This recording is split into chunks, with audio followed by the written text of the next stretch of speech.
Hello, and welcome to Life of a Boss, the podcast, hosted by entrepreneur, public speaker, and mentor, Jason Hardin. This podcast is all about helping audiences create and reach their own definition of success through positive thinking, perseverance, and personal development. Having survived extreme obstacles from an early age, such as cancer, poverty, abuse, family dysfunction, and even homelessness, Jason has learned how to master the art of resilience and defy all odds to become the boss he is today. So, get ready for some serious game and remember to keep an open mind. Now, without further delay, here is your host, Jason Hardin.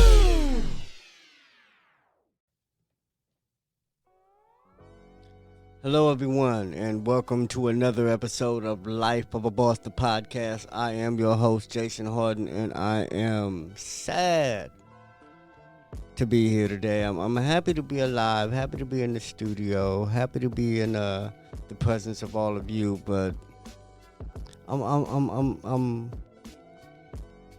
hurt, and I'm gonna tell you why. My godmother just passed away a few days ago, and she was one of those pillars. You know, she was one of those pillars, and definitely not just in my life. And that's why I didn't just jump out and say she's one of those pillars in my life, because she was a pillar of so many people's lives. And y'all know what pillars are. Pillars are those big columns, those big stone monumental columns that hold up more stone, thousands and thousands and thousands of pounds of stone. You know, and whatever you put on top of them, pillars are strong. Pillars are supportive. Pillars are foundations to and for buildings, and I don't mean just physical buildings. I mean the buildings of civilization, the buildings of love and relationships, the buildings of trust, the buildings of businesses, the building. You know, pillars are so important, and my godmother was a pillar. Her name was Luverta Smith, and everyone called her Mama Lou. You know, grown-ups, and I think grown-ups who wasn't raised by her might have called her Luverta. I know some people that called her Luverta, but Mama Lou was her name, and I think my mother gave her that name. I'm not sure. I'm gonna ask my mom and try to get a confirmation, but I think my mom. I can hear my mother calling her Mama Lou. My mother does that. She claims the people she loves, and she has respect for older folks. So she known this woman. My mother has known this woman since she was a teenager. Maybe a little bit, maybe a preteen. My mother has known this. This woman has lived across the street from my mother since the 50s. I swear, since the 50s. In the most expensive city in the world, San Jose. And she was one of, if not the only, black homeowner. No, she wasn't the only, because I know another one, but she might have been the first black homeowner on that block. And there was only a few growing up, and it became less now. And there's probably, and now that she's gone, there's one. There's one more that I know, black homeowner on that block. But that's neither here nor there. What I'm here to say is that I didn't plan a lesson for the day, but I wanted to give a tribute and speak on my godmother, and not just because I love her and she's a pillar in my life, and she was supportive to me and a lot of people I know, but because she was full of game. My godmother was a boss. She was a boss. She moved like one. She spoke like one. She thought like one. She. Okay, maybe I should have led with this. She was almost 100 years old. And when I say almost, I don't mean she was 90. I don't mean she was 95. I don't even, man, her birthday was less than 3 weeks away. And to this day, her birthday is less than 3 weeks away. She passed away, I think, 20 days, 19 days or something like that from her birthday. From her 100th birthday. This woman, this strong black woman, I think she was 4'9", 4'11", 4'12", just this strong pillar of a black woman, of a queen, of a goddess, that walked this earth. And I say that about her because she ain't never done nothing wrong. and I'm thinking about my wife right there, 'cause she don't do nothing wrong now neither. And the funny thing about both of them, they both done had they past. But since I known either of them, and I know Mama Lou all my life, I know Mama Lou when she knew me. Like, she knew me before I knew her. And I know Mama Lou all my life, and she known me longer. She known me 9 months before all my life. That's how long she known me. She known me from my gene pool, my mother. You know what I'm saying? Like I said, she goes back 60-something years. Almost 60 years with my mother. And like I said, she was just a black woman that lived across the street and she wasn't nosy, but she picked apart anything that came in her environment. If you came in her environment, oh yeah, she judging, prejudging, post-judging. She thinking, and she talking about you. But she ain't gonna say nothing about you behind your back that she wouldn't say to your face. And that's why I want to talk about her, because she was full of so much game, and not just game in how she moved and how she thought, but in game and everything she told me. She was Google before Google was Google. You know what I'm saying? My godmother knew conspiracy theories, and it wasn't theories, it was just shit that happened. She was there. She seen shit that happened. And I want to get on it all. I want to speak on every story. I want to tell y'all every story she told me. And she's told me stories more than once. And I don't mean stories that she told me stories all the time, but she's told me the same stories more than once. And that didn't happen until recently because she started all over. She'll tell you everything, and she'll tell you everything again, because man, it's these lessons that, like, I've known her so long that I've heard 40 years worth of stories, and they probably just now started looping. And I know there was so many more stories that she ain't told me, and that's why I'm sad, because even though she was pushing 100, like literally, like she's 100. I'm like, I wrote her sunrise, sunset date, and they was both 22/11 something. 22 is 11/25, 22 to 11/6/22. And when I got that 22, I was like, hold on, it's 22. You wouldn't know if it's literally 100 years. 100 years. This black woman has been here 100 years, and her mind was still strong. She wasn't suffering from dementia. She wasn't confused. Never. She was in her right mind all the time.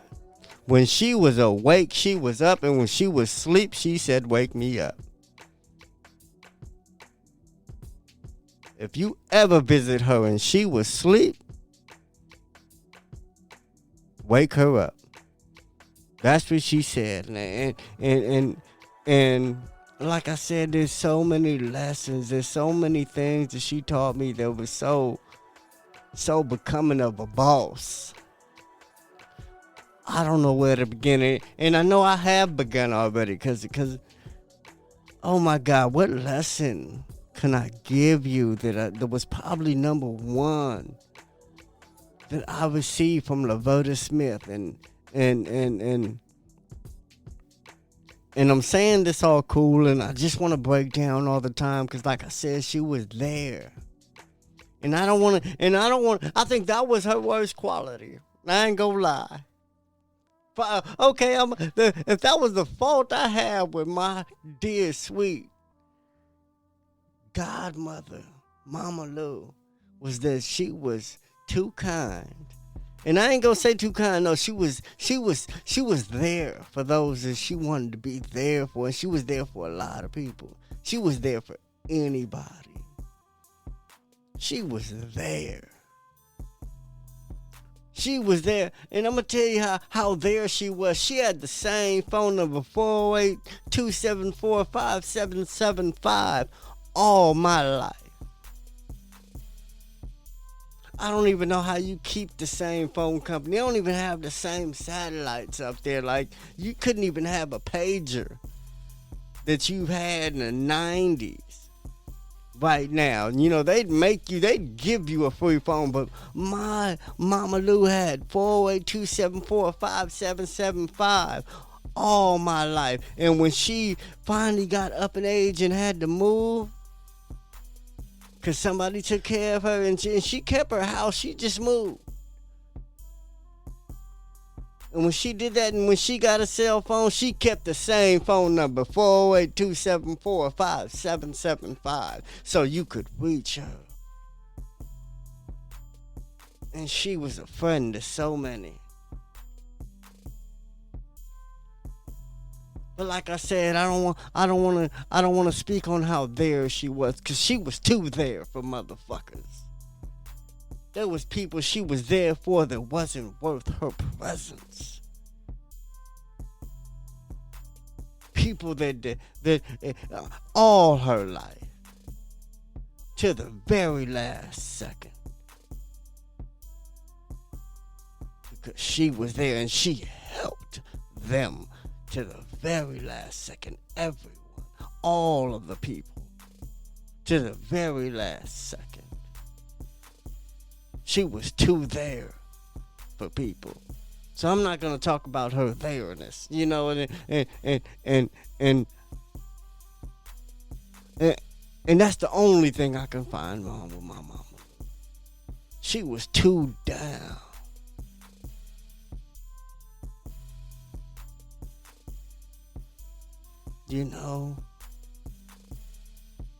She cared too much for too many people.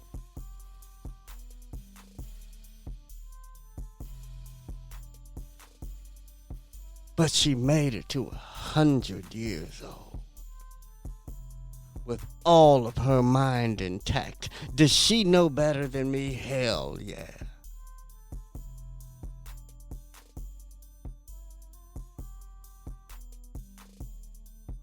Can being kind get you to 100 years old? Hell yeah. Can being loving and giving and caring get you to 100 years old? Hell yeah. So as I'm trying to find fault, and I wasn't even trying to find fault, I was just angry that she was there to people I can't stand. People that I didn't think were worth the time, the effort, wouldn't worth the spit if their face was on fire. You know what I'm saying? I can't imagine being there for some of these people that she was there for, and she was there for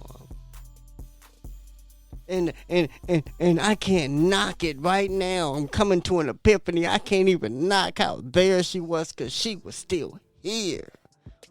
Full mind intact.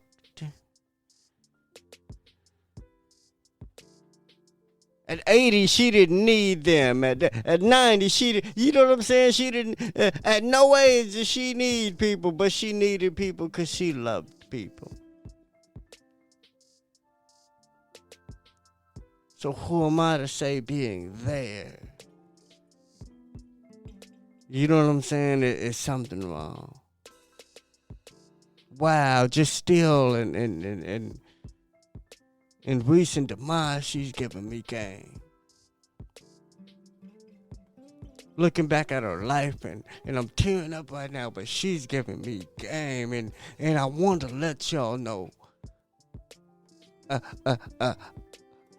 a percentage of a percent of what she meant to me and how she made me who I am today. And that's no blame on her, on any of my shortcomings, anything that I think was. I don't want to give up my mother like them two. Them is the two most loving people on earth, and I swear I think my mother learned a lot of her love from Mama Lou. And I think that makes the boss. Them is one of the qualities of a boss. And not the love she gave others. Now I think I'm a transition. I'm a segue into what I done found her best lesson to me was. I'm gonna let y'all know, I think, the most powerful thing she ever taught me and showed me and was a perfect example of and spoke of and all that, you know. It was how to love yourself unapologetically, and not just how to love yourself, but actually love yourself unapologetically. Take care of yourself and love yourself and speak highly of yourself.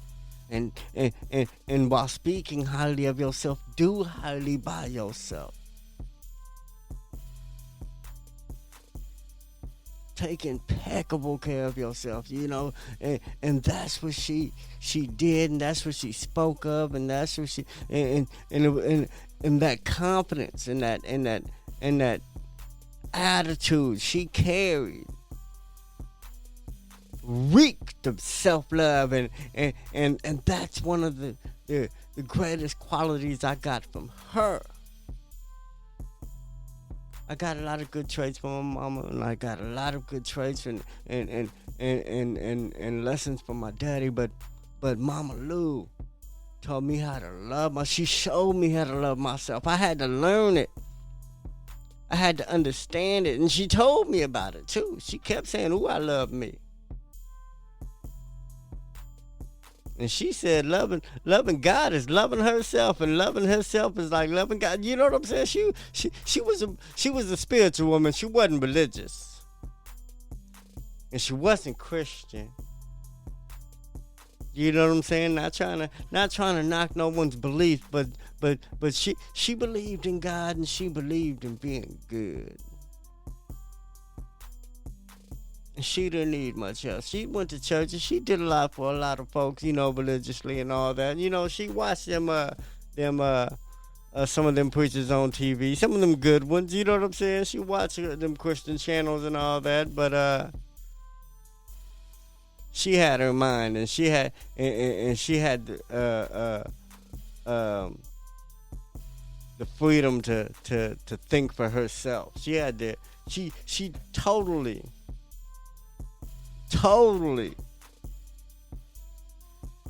took the liberty to think for herself. You know, she was an independent thinker, so she couldn't belong to any organization that taught you how to think, or that told you what to think. Put it that way. She wouldn't let nobody tell her what to think. She thought for herself. She did for herself. Like I said, she moved like a boss. And it was in her from a very young age. And I can tell you stories about her from a very young age. And I want to tell all of them. I want to tell everything because everything was a lesson. There was nothing she told me that didn't have a lesson in it. There was nothing she told me that didn't have value and benefit. She didn't tell me shit that didn't mean nothing. That's some more boss shit. She didn't tell me nothing that didn't mean nothing. Everything she said meant something.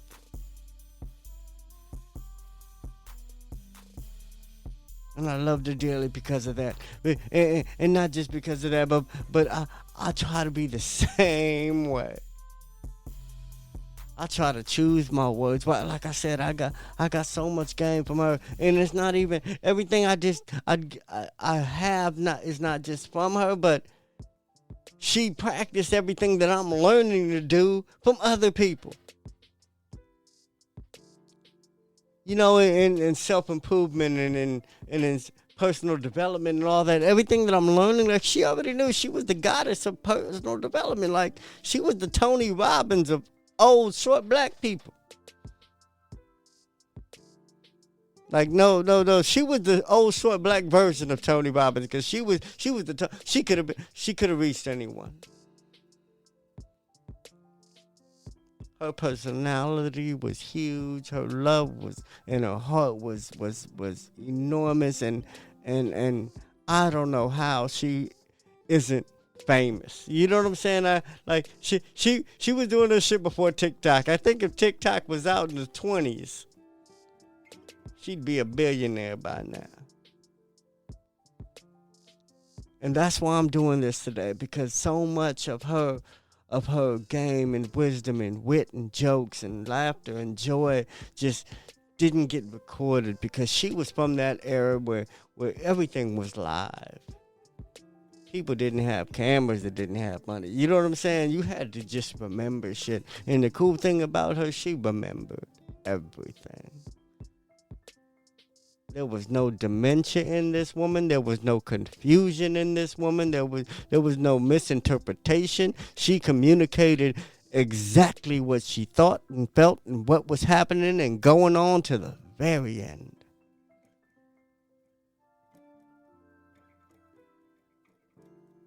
She was never slipping away. And I guess that's what made me think she would live forever. And her forever was forever for a lot of people. How many people came and went in 100 years she was here? She was the last person I know that died. So that means everybody I ever knew in life that died came and went before her.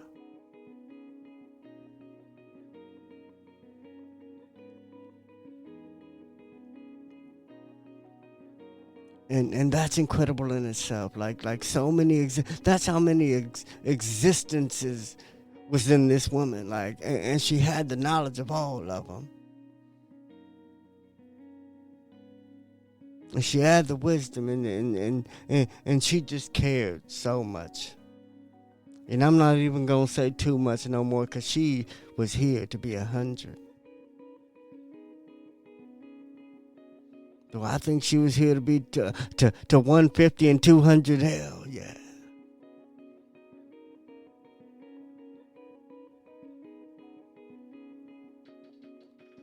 But that brings me back to my point, man. She taught me how to love myself. She showed me how to love myself. And she told me it was not wrong to love myself. So it's not wrong to love you. It is not wrong to love you to the fullest. You have to love you more than anybody else loves you. You gotta love you to the point where who cares who doesn't love you? Like, and I don't mean who cares like I'm gonna ignore it and I'm gonna act like it doesn't exist. Like, no, like it really doesn't exist to you. You don't even have to think about it no more. And that's the whole point of self-love. Once you get to this place, this happy level of self-love, it becomes like a zone of joy and non-fuck giving. You heard it right, non-fuck giving. You don't give a fuck about what nobody thinks, says, or cares, or draws, or writes, or photographs, or anything about you. You don't care. Why? Because you love you. You still gonna be with you, and you not leaving you no matter what nobody do or say. And that's how you gotta see it. And not just that, man, you ain't stuck with you with somebody you enjoy. Like I said, you love you. You're not just with you. A lot of people just with themselves. Just like they can be with somebody else. They ain't really in love. They'll make a baby and all that shit. You know what I'm saying? They'll do some shit. A lot of people will do some shit that ain't got no business doing some shit. Now, and I know that goes without saying, but damn, like making babies and all that, making families with people you can't stand. Like, you couldn't stand this motherfucker, but you just gonna have 4 kids by this motherfucker. And by before kid 1, he wasn't shit. By kid 2, you done caught cases over this motherfucking. You know what I'm saying? You had 2 more. Like I said, there's people that are all kind of wrong.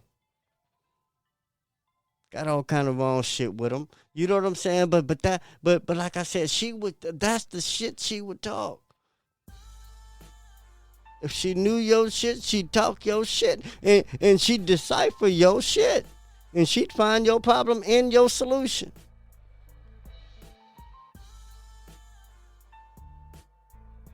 And I'm going to tell you the solution to all, damn near all those problems is you got to love yourself. You got to love yourself to care about yourself, to do for yourself, to build for yourself, to have for yourself.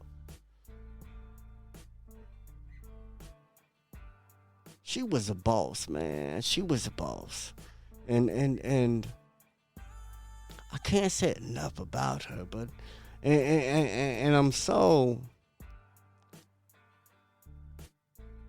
I'm so emotional right now. Like I'm really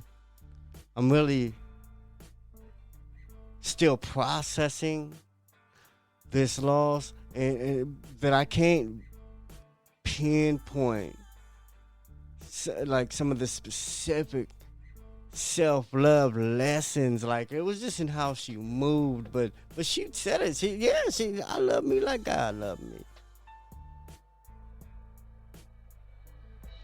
I love me like I love God. Something like, man, that was it, man. And that alone, that lesson alone will get you on a whole nother level. Will get you exactly where you want to be. We'll start having things fall into place. We'll start having you looking good and feeling good and doing good and smelling good and all. You know what I'm saying? Self-love will fix a lot of shit wrong with you. And it'll fix a lot of shit you thought was wrong with you. It'll fix everything you thought was wrong with you. And a lot of shit that's actually wrong with you. Self-love is medicine and a cure and a secret and a hack, whatever you fucking want to call it. You gotta really like, and I don't mean like self-love, like, okay, I love me. No, I'm like, I gotta do for me. What would I do for somebody else that I worshipped?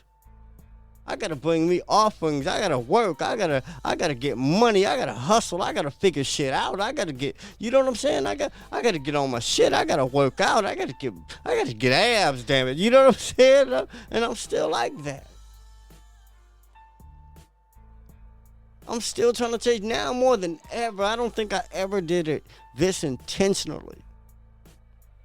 I don't think I ever tried to better myself this intentionally at any point in life. And now that I'm married and got a wife who doing good and doing right is just, it's not even a religion for her. It's a way of life. Like, she doesn't know any other way.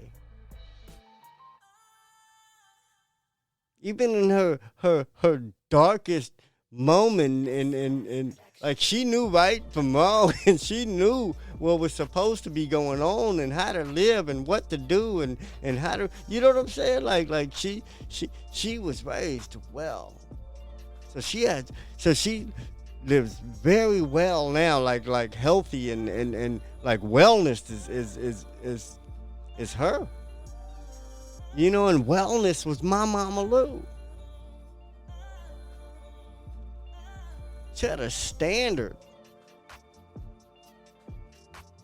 You got to keep standing. And the only standard she really had was the one on herself. She had standards for her.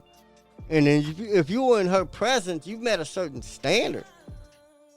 You know, and it was a bare minimum standard for other people. Like, you didn't have to, you could come as you were. You know what I'm saying? You didn't have to put up no front. You didn't have to dress nice all the time, you know, because she helped people from the mud. There was families dropped off at her house with nowhere to go, and she took them in. Like I said, she did shit like that. Like I said, she loved so much.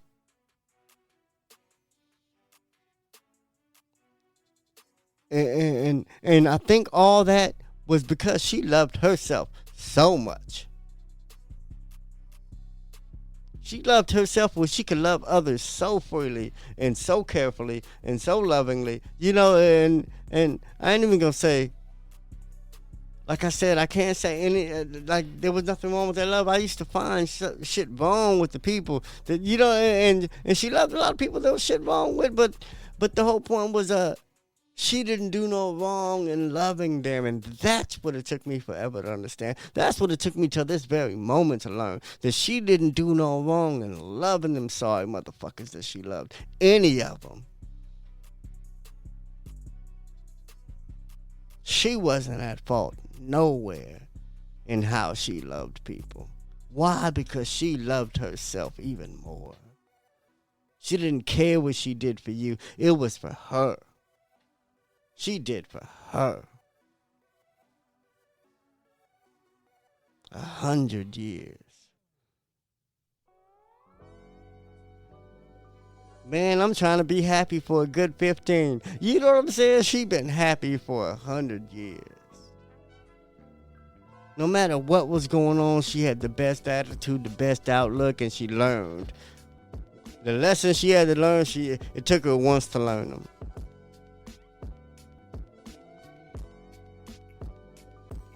She was too loving and too kind and too nice. And I'm going to say too, like I said, I want to say so. She was so loving and so kind and so nice and 100 years.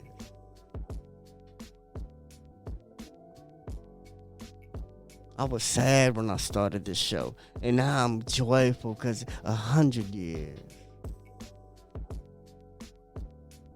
I don't know if she wanted 100 more. I wanted 100 more. It don't matter what the fuck I want. 100 years. I love her and I love me. And I love y'all. Anyway, that's my episode for today, man. I just want to leave y'all with that. I might talk about my mama Lou some more. I know I've talked about her before. I mentioned her on this show before. I know I have. Because like I said, she's full of game. And to this day, like I don't see her much. I'll probably visit her a couple times a year if I'm able to. But I still go see her. But I haven't seen her in months. And I feel bad about that.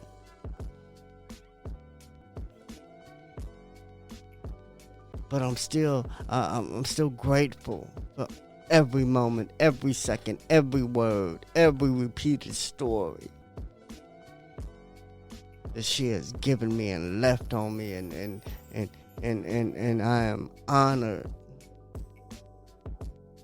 to have been in her presence and have been covered with her love. I've been close enough to be covered. Like, you know how when you sit in the front row at SeaWorld and the damn whale fuck your ass up with that water? Yeah, man.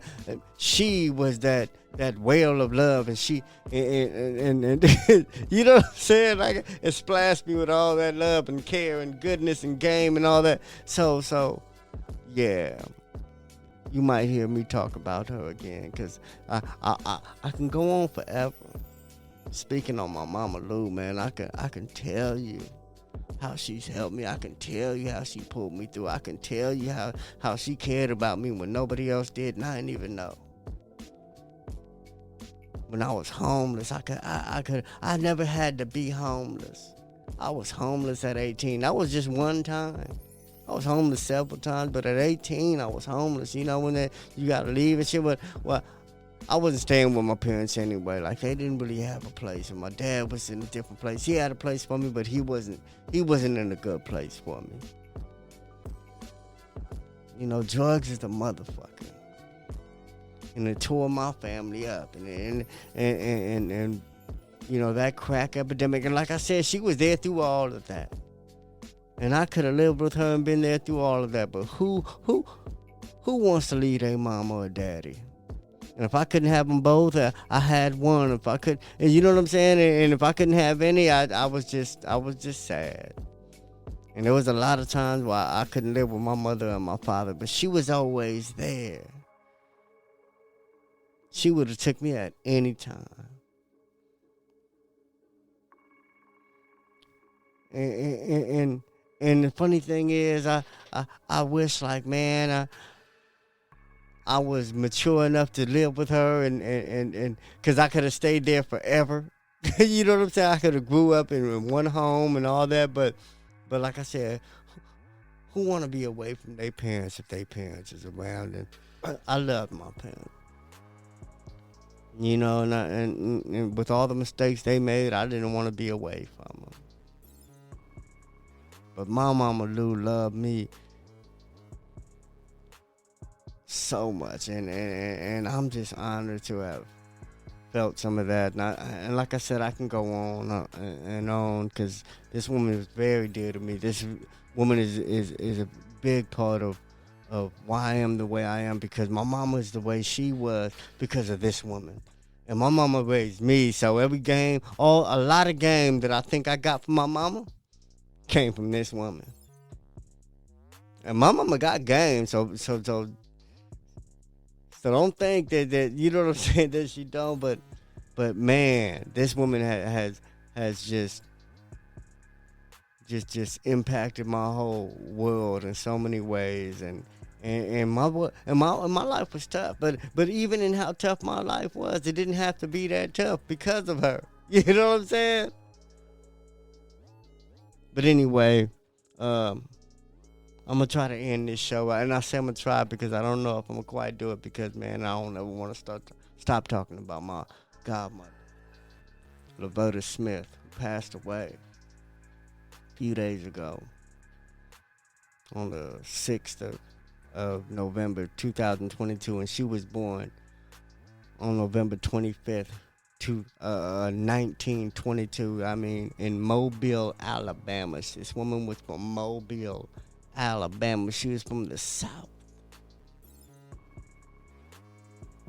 Okay, now you can imagine how much game and how much experience and how much she has seen.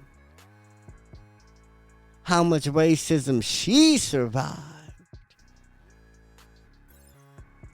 And she wasn't naive to none of it. She wasn't the turn the other cheek type. You know what I'm saying? Man, you wrong her once, that's it. But anyway, like I said, I can keep going, but I'm going to leave y'all with that.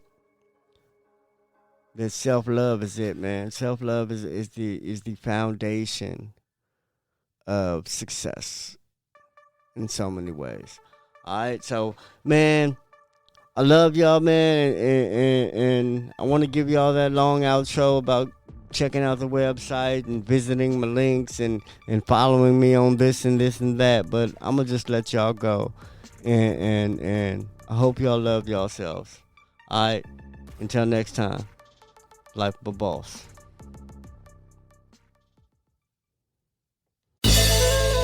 Did anything stand out to you in today's show? If so, let us know. Your questions, comments, and concerns are important to Jason, as he is determined to always deliver to you only the most impactful information and content. Until next time, please subscribe, like, comment, share, and leave a review whenever possible. You may visit lifeofaboss.net For more episodes and great resources to help you become the absolute boss that you were meant to be, you can also follow Jason on Facebook, Instagram, and Twitter at Hardin. Thank you. And to never forget that success is a lifestyle.